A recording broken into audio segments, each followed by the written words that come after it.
বিকলাঙ্গ পুৰুষ মহিলাক অৱজ্ঞা কৰি আহিছে মোদী চৰকাৰে। বিশ্বৰ একাধিক ৰাষ্ট্ৰত বিকলাঙ্গ পুৰুষ মহিলাক শিক্ষাগত অৰ্হতা ভিত্তিক চৰকাৰী চাকৰি দিয়ে।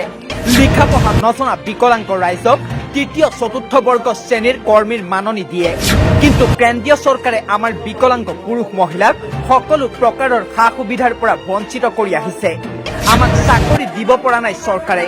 আনকি বিকলাঙ্গৰ মাহেকীয়া ভাত্তা দূৰৰ কথা, বিধৱা আৰু বৃদ্ধ পেঞ্চনো দিব পৰা নাই। সেয়ে সৰ্বভাৰতৰ লগত সংগতি ৰাখি অসমৰ বঙাইগাঁও জিলাৰ ৰাষ্ট্ৰীয় বিকলাঙ্গ পাৰ্টীৰ সভানেত্ৰী ফৰিদা বেগমৰ সভাপতিত্বত বঙাইগাঁও জিলা ভিত্তিক এক বিকলাঙ্গ কৰ্মী সভা অনুষ্ঠিত হয়। সভাত বিভিন্নজনে ভাষণত প্ৰতিক্ৰিয়া প্ৰকাশ কৰে। লগতে সভাখনত উপস্থিত থকা সদৌ বিকলাঙ্গৰ সভাপতি মনিৰুল ইছলামে কিদৰে খোজোতাৰে চাওক সাংবাদিক ফৰিছুদ্দিন আহমেদৰ এক প্ৰতিবেদন। মোৰ নাম মনিৰুল ইছলাম, ৰাষ্ট্ৰীয় বিকলাঙ্গ পাৰ্টিৰ অল আছাম প্ৰেচিডেণ্ট। বঙাইগাঁও জিলাৰ চলন্তপাৰা গাঁও পঞ্চায়তৰ অন্তৰ্গত কালি আমাৰ এখন আঞ্চলিক মিটিং পতা হৈছে।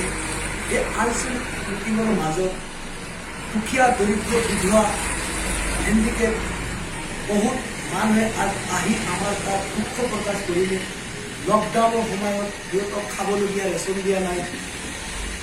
কিমান দুখ মানুহবিলাকে দুখত যুঁজি আছে।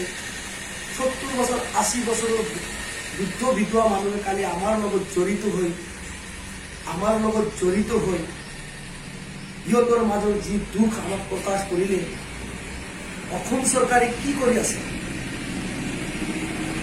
এই 70-80 বছৰৰ বৃদ্ধ বিধৱা আৰু হেণ্ডিকেপ মানুহবিলাক যদি চৰকাৰে আঁচনি যদি ভালকৈ নিদিয়ে, এই চৰকাৰে আঁচনিবিলাক কিহৰ কাৰণে বনাইছে?